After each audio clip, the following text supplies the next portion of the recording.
মৰিগাঁৱৰ সমীপৱৰ্তী বাৰপুজিয়াত ৩১ জানুৱাৰী আৰু ১, ২, ৩ ফেব্ৰুৱাৰীত অনুষ্ঠিত হ'ব অসম সাহিত্য সভাৰ একাদশ বিশেষ বাৰ্ষিক অধিৱেশন।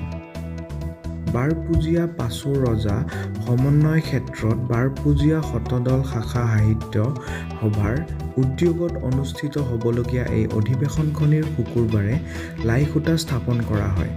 মৰিগাঁও জিলা আয়ুক্ত তথা বহু সংখ্যক বিশিষ্ট ব্যক্তিৰ উপস্থিতিত লাইখুটা স্থাপন কৰে মৰিগাঁও জিলা সাহিত্য সভাৰ প্ৰতিষ্ঠাপক সভাপতি তথা বিশিষ্ট শিক্ষাবিদ নৰেন্দ্ৰ নাথ কেওটে। লাইখুটা স্থাপন অনুষ্ঠানত চিৰচেনেহী মোৰ ভাষা জননী খোল তালৰ মাতে মুখৰিত হৈ পৰে।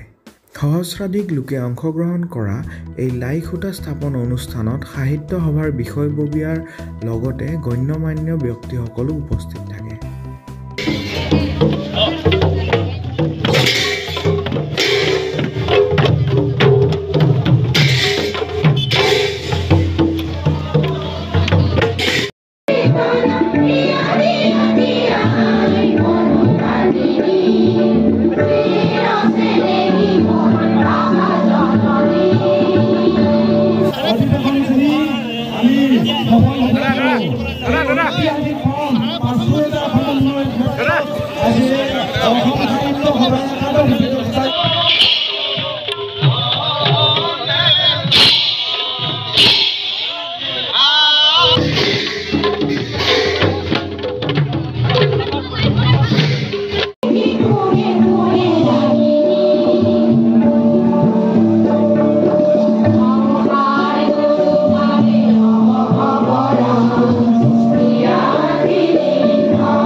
বাৰপুজীয়া অধিৱেশন এই অধিৱেশনৰ এই ঐতিহাসিকখনত আমি পাছো ৰজাৰ স্মৃতি বিজড়িত এই ক্ষেত্ৰত আমি উপস্থিত হৈছোঁ।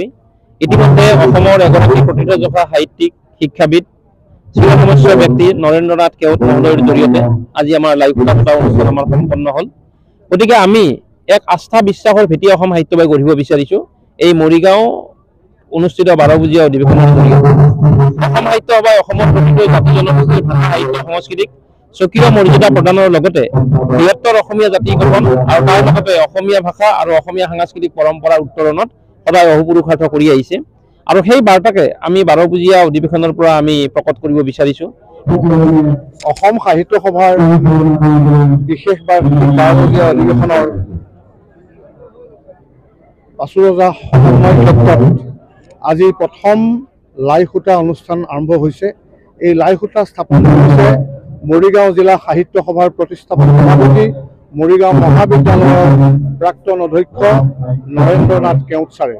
এই অনুষ্ঠানলৈ আজি অতিথি হিচাপে আহিছে অসম সাহিত্য সভাৰ প্ৰধান সম্পাদক ডক্টৰ উপেন্দ্ৰজিৎ শৰ্মা ডাঙৰীয়া আৰু মৰিগাঁও জিলাৰ উপায়ুক্ত দেৱাশীষ শৰ্মা ডাঙৰীয়া, যোৱা সাহিত্য পৰিষদৰ মুখ্য কাৰ্যবাহী সদস্য জীৱন কোঁৱৰ ডাঙৰীয়া, আমাৰ সন্মানীয় মৰিগাঁও সমষ্টিৰ বিধায়ক ৰমাকান্ত দেউৰী ডাঙৰীয়া আহি আছে আৰু শ্ৰীমন্ত শংকৰদেৱ সংঘৰ প্ৰাক্তন প্ৰধান সম্পাদক বাবুল বৰা ডাঙৰীয়া।